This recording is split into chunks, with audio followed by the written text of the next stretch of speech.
Explosive new allegations shatter the Newsboys' carefully crafted image, accusing frontman Michael Tait of witnessing and enabling the assault of a drugged woman by a crew member. This isn't just scandal, it's a decade-long cover-up unraveling in real time, exposing a culture of complicity that traded spiritual authority for silence. If you believe accountability has no exceptions, hit like, subscribe for fearless reporting, and join the conversation below. The nightmare began in a Fargo, North Dakota hotel during the band's 2014 holiday tour. A young woman, exhausted and unwell, joined crew members for a low-key gathering. Everything changed when Michael Tait arrived. According to her account, Tate began buying rounds of drinks, escalating the mood. Around 1 a.m., she accepted a shot with Tate and lighting technician Matthew Brewer. That's the last clear memory she has. What followed, pieced together through hotel surveillance and police reports, is harrowing. Footage allegedly shows her stumbling out of the bar, visibly disoriented. Brewer follows, guiding her toward elevators. She struggles to find her room key, collapsing in the hallway. Brewer doesn't help her up. He waits, then steers her toward his room. Her vacant expression and uncoordinated movements suggest severe impairment. Inside that room, she says she was assaulted. But the most damning detail? Surveillance reportedly shows Michael Tait knocking, entering, and engaging with Brewer, laughing, whispering, even touching him inappropriately, while the victim lay vulnerable just feet away. Minutes later, she emerges, visibly shattered, only to be led back into the room by both men, the door closing behind them. She has no memory of consenting. She believes she was drugged. This critical moment demands attention. If you're shocked by what you're hearing, show support, like this report, subscribe for updates, and comment your thoughts. Her belief isn't baseless. Symptoms she described: sudden blackout, fragmented recall, physical helplessness despite apparent consciousness, align terrifyingly with date rape drugs like Rohypnol or GHB, especially when mixed with alcohol. These substances don't just incapacitate, they erase memory, leaving victims trapped in a waking nightmare with no proof but their trauma. This isn't an isolated suspicion. Prior investigations into Tate allegedly revealed multiple men claiming similar experiences.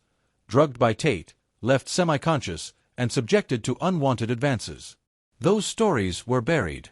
Nicole's account reveals a pattern, suggesting a dangerous backstage culture thriving in the shadows. While tour manager Steve Campbell denied witnessing Tate use drugs, Tate himself admitted past cocaine abuse and heavy drinking. The gap between public image and private reality grows wider and darker. Where was the band's oversight? How deep did this go? The silence screams complicity. As Nicole vanished that night, her friends grew frantic. Brewer, shirtless and sweating, claimed she was downstairs with someone else, an explanation that rang false. When they pushed into his dimly lit room, Nicole wasn't there.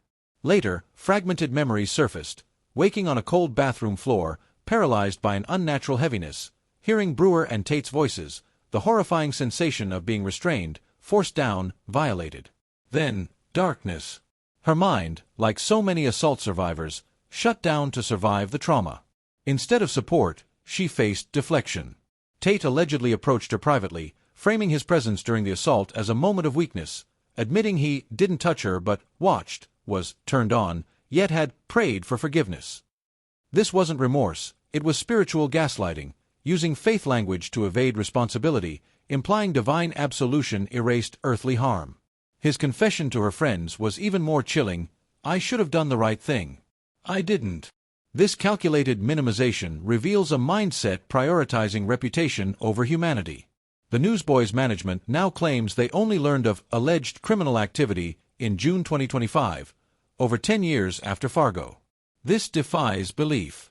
Given Tate's admitted struggles, the prior hushed allegations, and the toxic backstage rumors long circulating, their professed ignorance feels like a desperate firewall.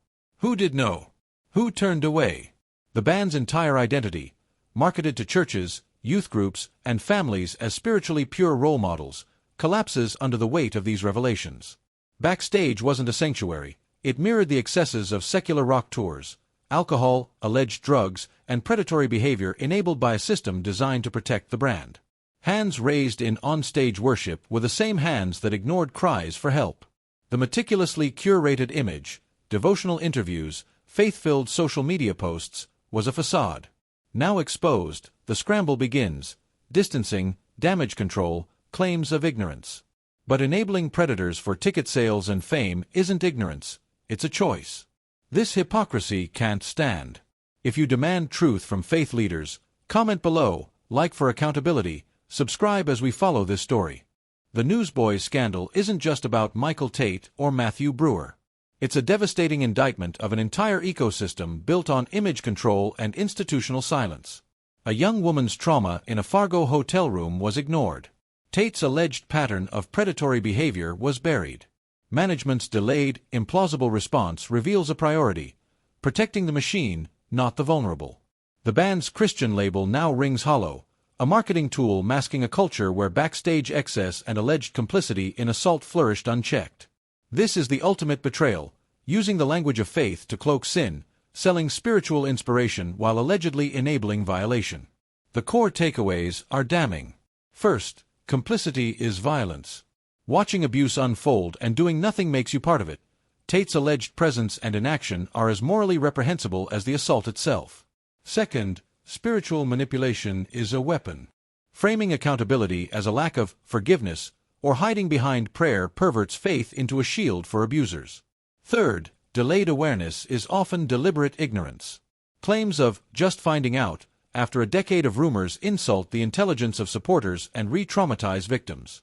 Fourth, hypocrisy destroys trust. Building a brand on family values while allegedly fostering a toxic, predatory environment is a profound violation of the communities that funded the success. Finally, trauma is real. Nicole's fragmented memories, the paralyzing fear, the years of silence, these are the brutal hallmarks of assault, compounded by a system that chose stars over survivors. This reckoning extends far beyond one band. It's a wake-up call for any religious institution, ministry, or faith-based enterprise trading on trust. The era of hidden scandals and quiet payoffs is ending. Supporters are demanding radical transparency, independent oversight of abuse claims, and zero tolerance for enablers. Leaders must understand, their private actions define their public ministry. Authentic faith requires integrity that survives the darkest room, the farthest tour stop, the deepest secret. For the Newsboys, redemption, if possible, requires more than vague statements. It demands full cooperation with investigations, tangible support for survivors, and the dismantling of systems that allowed darkness to thrive.